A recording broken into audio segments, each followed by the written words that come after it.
So you know what? You know who I am. I'm with the Dean of Students Office, specifically with Title IX. I'm a Deputy Title IX Coordinator. Yes, please. And this is what I'm going to be telling you about today. I'll tell you what Title IX is, and then we'll talk about sexual misconduct awareness. I'm going to be sharing with you a bunch of Utah legal code, and I'll explain why in a second. And then we'll talk about consent in reference to sexual activity, and then what someone should do if they are a victim of a sexual assault. And I'm sorry, often I just jump into these presentation without giving a disclaimer. It's going to be tasteful. No one should feel awkward. I won't be awkward, I promise. But first and foremost, we aim at making sure that we have a safe experience here at BYU. So our safety is paramount, and specifically I want to point out that the Honor Code helps us to be safe. It helps us meet our aims. And then there are two parts of the Honor Code that I want to emphasize, that we live the Honor Code on and off campus. While we're here on campus, we live the Honor Code and we travel with the Honor Code. And then second, that respect others part.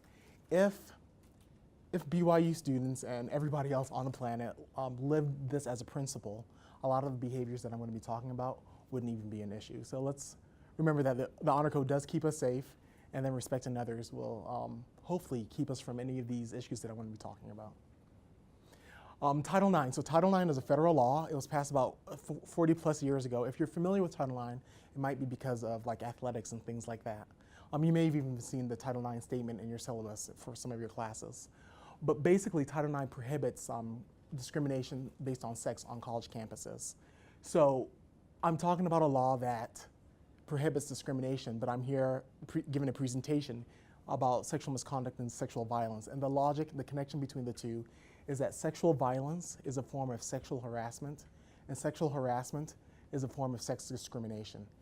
So for instance, if we were the type of campus community where sexual violence was a frequent occurrence, some of us wouldn't feel safe coming to campus.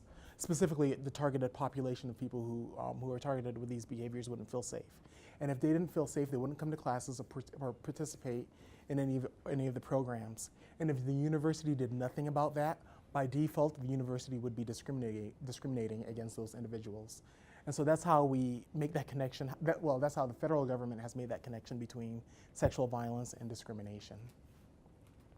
Here at BYU, the way we kind of realize, or the way Title IX kind of unrolls itself here at the university, is through our sexual misconduct policy. And the policy prohibits these behaviors, but specifically I'm going to be talking about sexual assault and sexual violence, domestic violence, dating violence, and stalking. And then it prohibits it when it's perpetrated by or against students, employees, visitors to campus, and participants in university programs.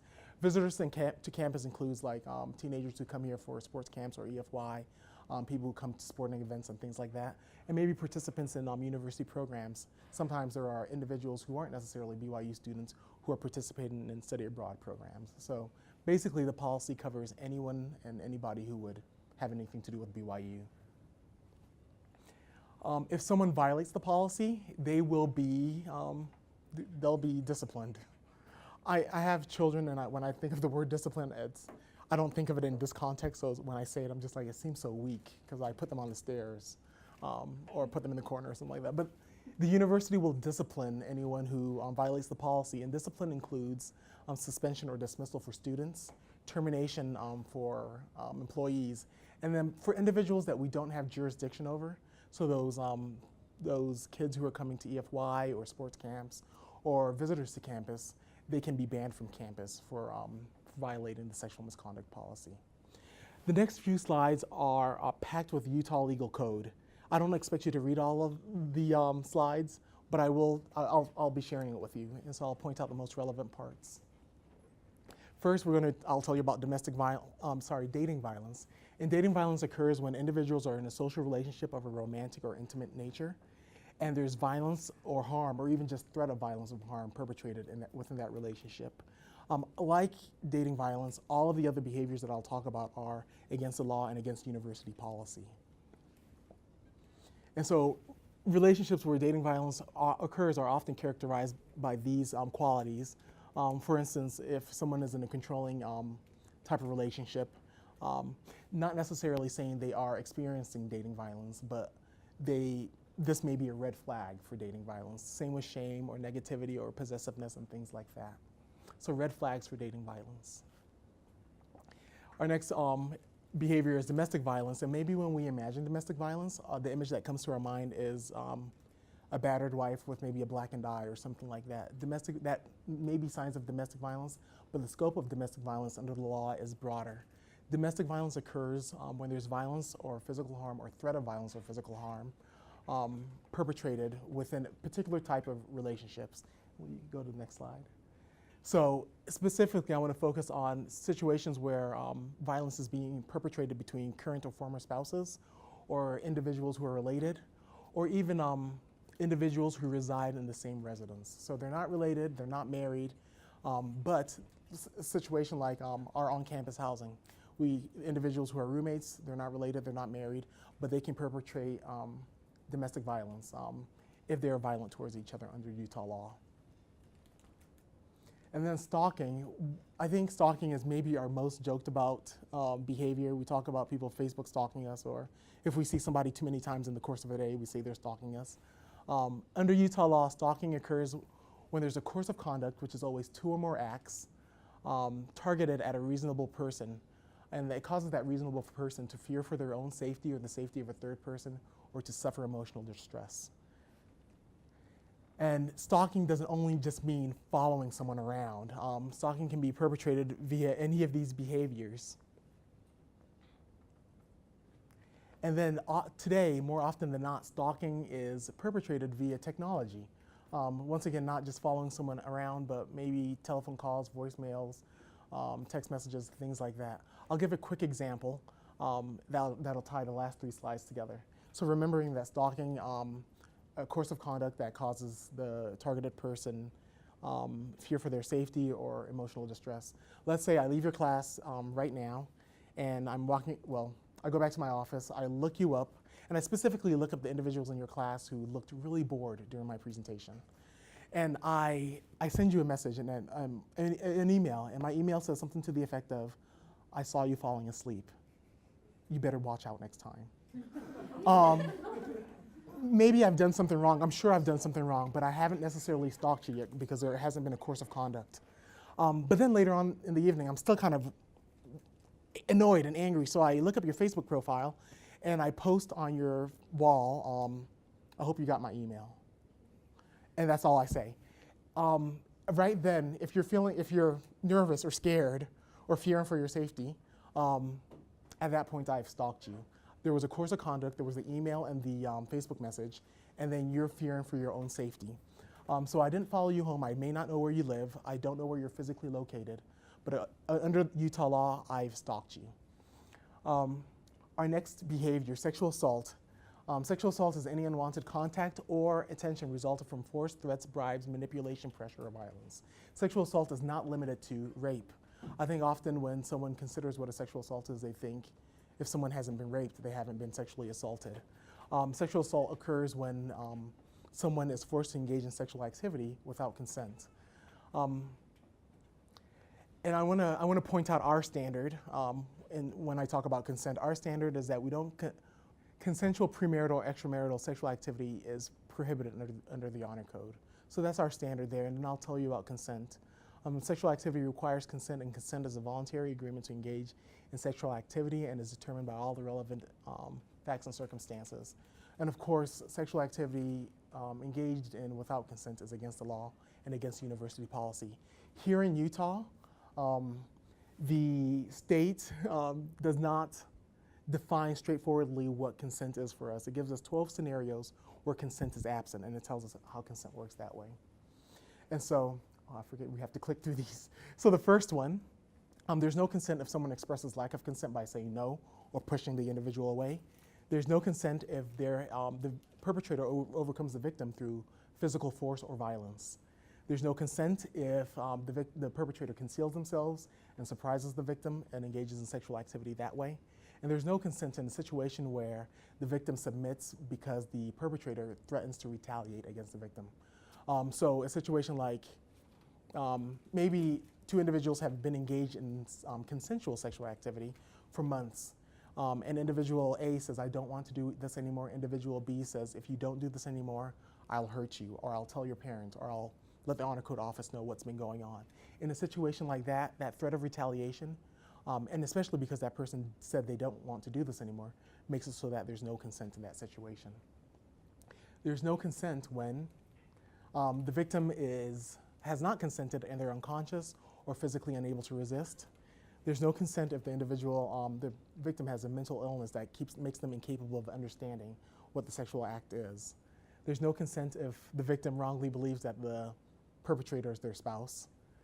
There's no consent if the perpetrator intentionally impairs the victim, like with a date rape drug or something like that. So we have 4 more for consent. There's no consent in a situation where the victim is under the age of 14, or the victim is younger than 18 and the perpetrator occupies a special position of trust. So like a parent, or maybe a high school student and a teacher, or a high school athlete and their coach.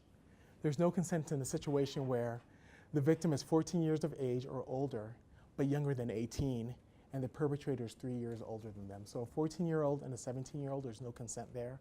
A 16-year-old and a 19-year-old, there's no consent in a situation like that. And then our last scenario where there's no consent, in a situation where someone's visiting with a doctor or ecclesiastical leader, and the doctor says something to the effect of, in order for you to be treated well, in order for you to have the proper treatment, we have to engage in this type of sexual activity. Or they visit with a therapist, and the therapist says, in order for you to get well, I think we need to do these kind of things. There's no consent in a situation like that. Perfect. I want to emphasize that sexual assault is a crime. I think often I'll give this quick example.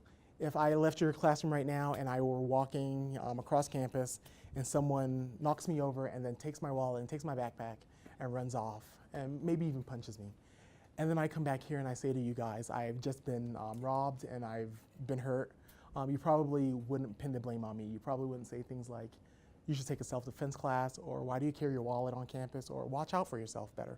You wouldn't say things like that, right? Thank you. But often, maybe some of you will, but that's okay. Often, that's the response that victims of sexual assaults and some of these other behaviors get. Maybe people say things like, why did you go to that party? Why did you wear that skirt? Why did you go out with some person you met on Tinder 2 days ago? Things like that. I want to emphasize that sexual assault is a crime, and the victim is not responsible for the perpetrator's act. And instead of blaming the victim, maybe these are the things we should do. We should tell them, well, when I say maybe, I want to emphasize these are the things we should do. Whether the person is the victim, or whether the person we're speaking to is a victim, or if we ourselves are the victim, we should seek medical attention immediately, and then preserve evidence. If the situation happened in the bedroom or something like that, don't wash pillowcases, don't wash bed sheets. That can be used, that can be given to law enforcement. Report the assault to the director of your program. And will you be on site? Is that? Yeah, we'll be in Paris. You'll be in Paris. So. Either me or Dr. LeBron.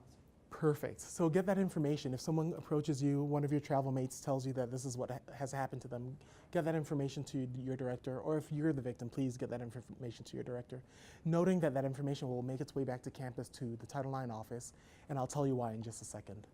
And then seek support. If someone comes to you with information like this, they're seeking support from you. If you happen to be the victim, don't carry this burden alone. Talk to someone you trust. And then with number 5, decide whether or not to inform the police. You can imagine in some situations, maybe not while you're traveling, but maybe here on campus or everywhere else where we end up socializing, the victim knows a perpetrator. In sexual assaults, the victim knows a perpetrator 80% of the time. And so in a situation like that, maybe the victim doesn't want to call the police on the perpetrator. Maybe they love them, maybe they care about them. If while you're traveling, if any of these things happen, you have the option of contacting the police about it.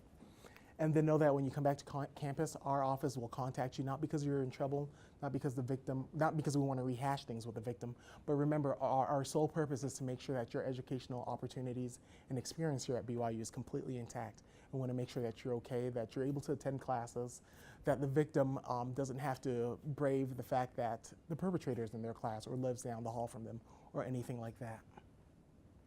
I want to note that your professors, and other employees here on campus are mandatory reporters for this type of behavior. So the university, or the law actually says that they have to pass this information along to the Title IX office so that we can make sure that everything's okay and make sure that you're okay if you share this type of information with them. Noting that there are situations where there is a privilege where employees don't have to pass the information along. And that includes a situation where maybe your bishop is also a biology teacher here on campus. That privileged relationship between yourself and your ecclesiastical leader makes it so that that bishop doesn't have to pass on that information. That includes your spouse or your lawyer or your therapist or your doctor. So those are situations where relationships are privileged.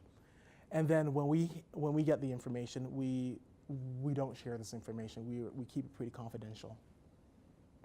I want to point out that retaliation and intimidation are strictly prohibited.